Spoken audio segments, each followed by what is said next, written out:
अस्सलाम वालेकुम। आप देख रहे हैं मेरे प्लांट्स और आज हम बात करेंगे अक्टूबर के महीने की, जो कि ब्रेस्ट कैंसर अवेयरनेस का महीना है और पूरी दुनिया में मनाया जाता है। और चूँकि मैं ख़ुद सर्वाइवर हूँ तो मुझे लगता है कि मेरी भी ज़िम्मेदारी है कि मैं बहनों को, बेटियों को, इवन माँओं को भी गाइड करूँ।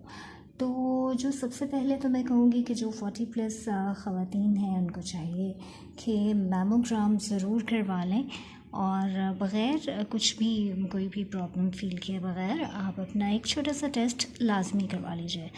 उसके अलावा बच्चियों से मैं कहूँगी कि अगर आपको चेस्ट में कहीं कोई लंप फ़ील होता है तो आपने घबराना नहीं है, बल्कि अल्ट्रासाउंड करवाना है। और अगर उसमें वाकई में ये चीज़ आती है कि लंप है तो फिर आप डॉक्टर के पास जाइए।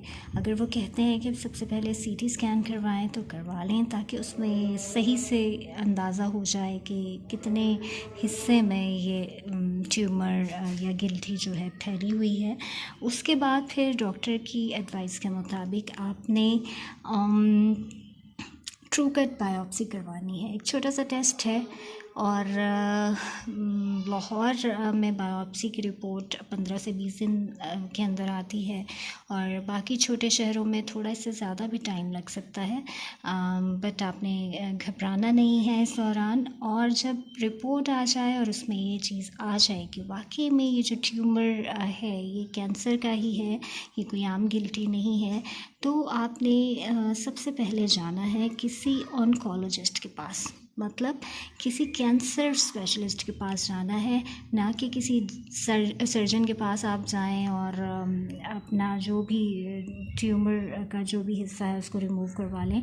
ऐसी गलती नहीं करनी, क्योंकि जो जनरल सर्जन होते हैं वो सीधा सीधा अगर टांग में कैंसर है टांग काट देंगे, अगर कहीं पर भी कोई आपको कैंसर है तो वो उस हिस्से को रिमूव कर देते हैं। तो जबकि ऑन्कोलॉजिस्ट ऐसा नहीं करते और वो क्या करते हैं कि सबसे पहले कीमोथेरेपी के ज़रिए उस ट्यूमर को मिनिमाइज़ करेंगे और उसके बाद फिर छोटी सी एक सर्जरी होगी और उसके हिसाब से फिर आपने जिस तरह भी डॉक्टर कहेंगे आपने उसके हिसाब से चलना है, अपनी मर्ज़ी नहीं करनी है।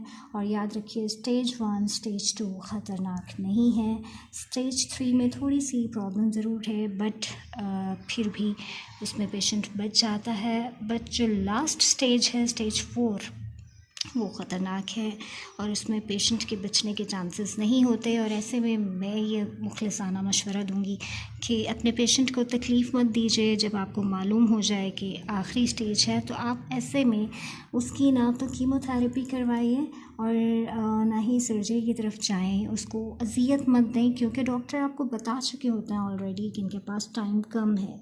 तो जब टाइम कम है तो ऐसे में आप कीमो की अज़ियत क्यों देते हैं, मुझे ये समझ नहीं आता। तो खैर बस ये 4 स्टेजेस हैं और आखिरी ख़तरनाक है, उससे पहले कोई ख़तरे की बात नहीं है। तो बस ये छोटा सा मेरा मैसेज है कि प्लीज़ अपना ख़याल रखिए। कहीं कोई लंप आपको फ़ील हो तो आप लाजमी टेस्ट करवा लीजिए। सेल्फ़ एग्ज़ामिनेशन ज़रूर कीजिए, अपना फिंगर्स की हेल्प से, हाथ की हेल्प से आप चेक कीजिए कि कहीं कोई लंप है तो डॉक्टर के पास ज़रूर जाइए। Thank you so much. अपना बहुत ज़्यादा ख़याल रखिएगा। अल्लाह हाफ़िज़।